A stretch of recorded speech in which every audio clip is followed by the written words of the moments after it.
السلام عليكم ورحمة الله وبركاته. قبل ما نبدأ في موضوع النهاردة أنا جالي سؤال بخصوص الحلقة اللي فاتت. السؤال بيقول الماكسيمم تورك بتاع عربيتي التايمنج بتاعه أنا أعرفه منين؟ قبل ما نجاوب حابب أقول بس إن إحنا لغاية دلوقتي بنتكلم في مبادئ عامة. إحنا محضرين عناوين حلقات كتير قدام، وإن شاء الله هنتعرض لإجابة السؤال ده تاني في حلقة التيونينج، في حلقة الإيثانول، وفي حلقة الووتر ميثانول. بالنسبة لإجابة السؤال، في الغالب أنت مش هتبقى عارف الماكسيمم تورك بتاعك عند تايمنج شكله عامل إزاي، في حين الراجل التيونر اللي عدى عليه مواتير كتير قوي زي بتاعك هو هتلاقيه عارف الرقم ده فين. الحاجة التانية، الكيرف اللي احنا كنا راسمينه المرة اللي فاتت احنا بس كنا عاملينه لضرب المثال. يعني احنا كنا قايلين ان الماكسيمم تورك عند 12 درجة، وان النوك ابتدى يحصل، النوك ليميت ابتدى يحصل عند 10 درجات. في الحقيقة الوضع مش كده. انت ممكن يبقى عندك نوك ليميت على 10 11 درجة، والماكسيمم تورك بتاعك ممكن يبقى في اواخر العشرات 19 درجة، ممكن يبقى في العشرينات 25 درجة. فاحنا في الحقيقة العربيات بتاعتنا نوك ليميتد اكتر من المثال ما كان مبين. يعني احنا بنبقى بعيد عن الماكسيمم تورك بحبة حلوين بسبب الاوكتين. نيجي بقى الموضوع النهاردة، هما الحاجتين التانيين اللي فاضلين اللي الموتور بيشتغل بيهم. الحلقة اللي فاتت اتكلمنا على التايمنج، الكهرباء، تقديم الكهرباء. النهارده هنتكلم على الهواء والبنزين. اول حاجه محتاجين نعرفها النهارده حاجه اسمها الاي اف ار، اير تو فيول ريشيو، نسبه الهواء للبنزين. احط قد ايه هواء وقد ايه بنزين في الموتور علشان يطلع لي الباور المناسب. في نسبه بيسموها النسبه المثاليه للاحتراق الكامل، ستويكيومتريك ريشيو. دي نسبه معينه بيحصل عندها احتراق كامل للبنزين والهواء. يعني كل البنزين اللي هتحطه هيتحرق، مش هيتفضل اي بنزين مش محروق يخرج، وكل الهواء اللي هتحطه هيتحرق. طبعا نسبه زي دي هتبقى حاجه حلوه بالنسبه للموتور، هيستهلك بنزين اقل، هيطلع انبعاثات ضاره اقل من العادم، والموتور هيحاول يفضل ماشي عليها طول الوقت. كام هي بقى النسبه دي؟ النسبه دي 14.7 لواحد هواء لبنزين بالوزن. يعني انت متخيل كل جرام بنزين محتاج اجيب قصاده وزن 14.7 جرام هواء احشرهم معاه. فالموضوع مش سهل قوي. يعني انت بالنسبه للبنزين انت ممكن تخلي كنترول الموتور يدلق بنزين جوه الموتور زي ما هو عايز، هتحط رشاشات كبيره وتركب طرمبات بنزين كبيره وتخليه يدلق زي ما انت عايز، لكن هتجيب منين كميه الهواء دي بالوزن ده علشان تحشرها علشان توصل للنسبه دي؟ فاكر لما قلنا ان الموتور ال NA اللي هو التنفس الطبيعي ده زي بامب هواء، هو اللي بيشفط الهواء من بره بنفسه. يعني موتور 2000 سي سي بيشتغل على 6000 ار بي ام، بيشفط كميه هواء معينه. انا ازاي اخليه يشفط كميه هواء زياده علشان اعلي الباور؟ علشان كده الطبيعي ان كان زمان لما تحب تطلع نسخه اقوى من العربيه بتاعتك بتحط موتور الساعه بتاعته اكبر، بامب اكبر، يقدر يشفط كميه هواء اكبر وبالتالي يطلع لك باور زياده. انما لما ظهر موضوع الفورست اندكشن، ان انت تحشي الهواء بنفسك جوه بق الموتور زي التربو تشارجر او السوبر تشارجر او النايترس، بقيت تقدر من ساعه موتور صغيره تحط جواه كميه هواء اكتر، وبالتالي هتدلق بنزين قصادها اكتر وتطلع منه باور اكتر من موتور زيه تنفس طبيعي. طبعا بشرط ان الموتور ده الانترنالز بتاعته والبساتم والبيئلات والحاجات دي كلها تستحمل الباور الزياده وتستحمل الانفجارات الاقوى. طيب نرجع تاني للاي اف ار. عندي 5 حاجات عايزك تعرفهم. اول حاجه، احنا قلنا النسبه المثاليه 14.7 لواحد، لكن في الحقيقه حضرتك وانت دايس بنزين للاخر عربيتك ما بتمشيش على النسبه دي، بتمشي على نسبه اقل، 12 لواحد، 12 ونص لواحد، ايا كان على حسب حاله الموتور والتيون اللي محطوط عليه. ليه بنعمل كده؟ لما اقول 12 لواحد، 12 لواحد دي معناها كمية هواء اقل قصاد الواحد البنزين. بدل ما كل واحد بنزين جرام كنت بحط قصاده 15 جرام هواء، دلوقتي هحط 12 جرام هواء بس. فكده الخليط ده بقى فيه كمية بنزين اكتر، بيسموه ريتش. ريتش يعني ايه؟ يعني غني شوية بالبنزين. طيب انا استفدت ايه؟ ان البنزين اللي موجود جوه غرفة الحريق الزيادة ده هيبرد لي الغرف. صحيح مش هيتحرق احتراق كامل وهيطلع شوية دخنة سودة، لكن هيبرد لي غرف الحريق علشان اقاوم النوك. لما بكون قارص للاخر وبعمل انفجارات قويه جدا والضغوط بتزيد جوه الموتور، بيرجع تاني العدو بتاعي النوك يظهر مره تانية. فعلشان اقاوم النوك ده بضطر ان انا ابرد الغرف دي عن طريق ايه؟ عن طريق ان انا ارش شويه بنزين زياده يبردوا لي الغرف دي. دي اول حاجه. نيجي للحاجه التانية. طب لو رحنا للعكس، لو رحنا بقينا حطينا نسبة هواء أكتر للبنزين، بدل ما 14.7 لواحد بقى 16 17 لواحد. النسبة دي بيسموها لين، يعني ما فيهاش بنزين كفاية. هي طبعا لين وريتش مش ابسوليوت. يعني ايه؟ يعني لما اقول لين يعني لين عن 14.7 لواحد، ولما اقول ريتش يعني ريتش عن 14.7 لواحد. النسبة دي لو الموتور اشتغل عليها غرف الحريق بتبقى سخنة جدا جدا، وممكن لا قدر الله تسيح بس من البساتم وتبوظ الموتور بتاعك. علشان كده كنترولات الموتور بيبقى فيها سيفتي فيتشرز علشان تحمي ان حاجة زي كده تحصل. يعني انت مثلا حضرتك دايس بنزين للاخر والترومبه اللي ورا بتاعتك لسبب او لاخر خلاص عمرها بينتهي والضغوط بتاعتها نزلت عن حد معين، فما بقتش قادره تغذي بنزين كفايه للموتور، وانت دايس للاخر لسه زي ما انت. اول ما كنترول الموتور يحس بحاجه زي كده هيدخلك في سيفتي مود.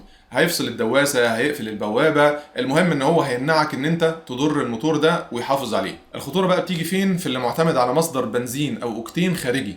الراجل ده دلوقتي الكنترول الموتور لو مش شايف الحاجات دي، وجات مثلا الترومبه اللي بره دي فصلت، او لوتر ميثانول لو انت معتمد عليه كاوكتين فصل، لو انت لسه مكمل ومش واخد بالك وكنترول الموتور مش شايف ان الكلام ده حصل، ممكن لا قدر الله تسيح بيستم. لكن الحاجات دي طبعا ليها حلول عند الناس اللي بتستعمل كنترولات مواتير خارجيه وبتحط حساسات للحاجات دي وبتحط سيفتي فيتشرز وبتحط الكلام ده كله، فالموضوع له حلول يعني. دي كانت الحاجه الثانيه. نيجي بقى للحاجه الثالثه.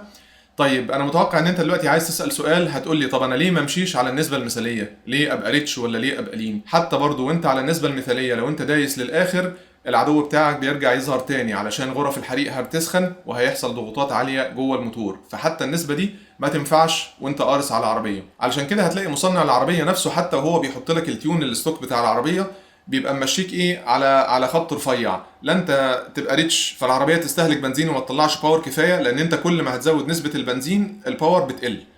وما تبقاش لين قوي بحيث ان انت ايه تضر الموتور. والعربيات اللي بتبقى متونه جامد ومشدوده على اخرها بيبقى ماشي على خط رفيع جدا، ما يقدرش يبقى ريتش وناحيه الامان علشان يطلع كل ملي باور من العربيه، ولو لا قدر الله نزل سن عن الخليط المظبوط لو هو شدد العربيه على الاخر ممكن يقوم مطير بيستا. نيجي بقى لرابع حاجه. طب هي ايه فايده النسبه المثاليه دي طالما هي ملهاش لازمه خالص؟ لا ليها لازمه. امتى؟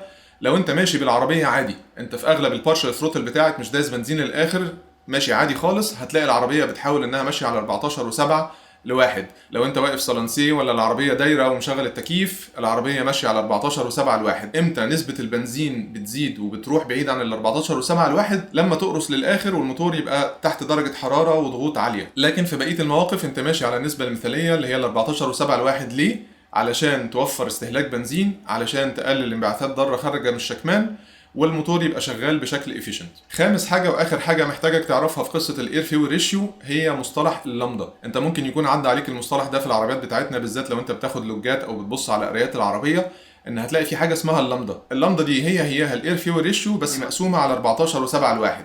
يعني لما اقول لك دلوقتي اللامدا اللي انت ماشي عليها واحد دي يعني ايه؟ يعني نسبه هواء 14 و7 لواحد. لو انا رحت ناحيه الريتش اكتر وبقيت 12 ونص لواحد، ال 12 ونص دي لما هتقسمها على 14 و7 هتبقى 85% 0.85. فكده لما اقول لك اللامدا 0.85 يبقى انت كده ايه ريتش. فاللامدا رقم اسهل في الفهم، واحد يبقى دي النسبه المثاليه، اقل يبقى انا في بنزين زياده، اكتر يبقى انا في بنزين اقل، وخلصنا على كده. كده احنا عرفنا الخمس حاجات اللي كنا محتاجين نعرفهم عن الاير فيول ريشيو. تعالوا كده باختصار خلينا نستعمل مصطلح اللامدا بعد كده. لو اللامدا واحد دي النسبة المثالية، النسبة دي العربية بتحاول تفضل ماشية عليها طول ما هي انت دايس بارشل ثروتل او سالانسي علشان توفر بنزين وتقلل انبعاثات ضارة من الشكمان. 2. انا لما بقارس للاخر اللامدا تبقى اقل من واحد، تبقى 0.85 0.83 0.82 على حسب التيون، بتبقى اقل من واحد علشان تبرد غرف الحريق وتقاوم العدو بتاعي اللي هو النوك. طيب جميل، هي العربيه اصلا بتعرف الحاجات دي منين؟ بتحسب الكلام ده كله ازاي؟ كنترول الموتور هو اللي بيتحكم في رش البنزين، هو عارف الرشاشات اللي راكبه الساعه بتاعتها قد ايه، وهو اللي بيتحكم فيها، يقول لها افتح كذا ملي ثانيه او رش كذا ملي ثانيه في كل لفه موتور. نمرة 2. الهواء اللي داخل الموتور بيعرفه عن طريق حساس اسمه الماف، ماس اير فلو. ده حساس بيبقى راكب على الانتيك بتاعك، الهواء اللي معدي وداخل للموتور هو يقدر يعرف بيه كمية الهواء اللي داخله للموتور. تالت حاجة محتاج يعرفها، طب هو الخليط ده ريتش ولا لين؟ طب مش انت يا عم عارف هواء قد ايه دخل وانت اللي رشش كمية البنزين المظبوطة، انت ليه بتدور بقى هو ريتش ولا لين؟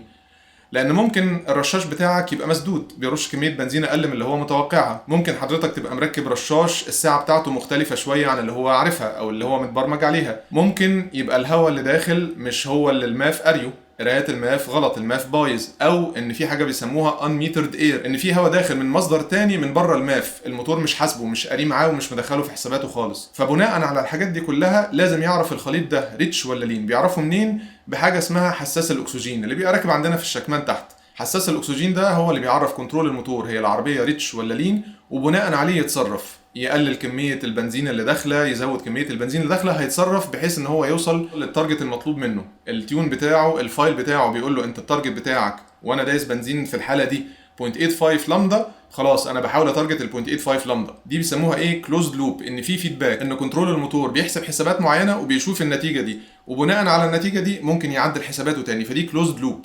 في ناس تانية بتشتغل حاجه اسمها اوبن لوب. اوبن لوب يعني ايه؟ والله انت هترش كميه بنزين قد كذا وهيخش لك كميه هواء قد كذا ومالكش دعوه، ودي بتبقى فيها سنه مخاطره، لكن في بعض التيونز في بعض العربيات بتبقى شغاله بالشكل ده. حاجه برضو تخص القصه دي، انت شفت العداد اللي بيسموه وايت باند اللي هو بيبقى كاتب 14 و7 او الكلام ده؟ الوايت باند ده ما هو الا حساس اكسجين وعداد راكب عندك في العربيه بيوري لك لايف قرايات الاير فيول ريشيو.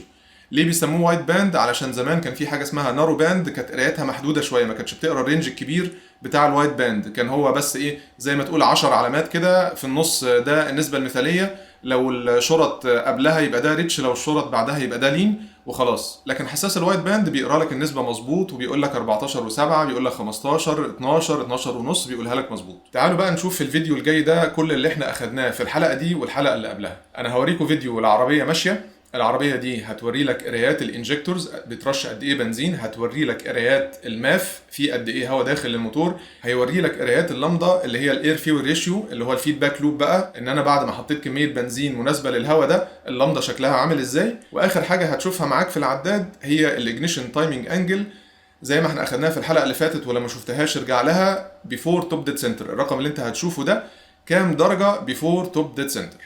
تعالوا نتفرج على الفيديو بقى. اول حاجه عايزك تبص عليها هي قرايات الماف، الوحده بتاعته جرام في الثانيه، ده كميه الهواء اللي داخله للموتور.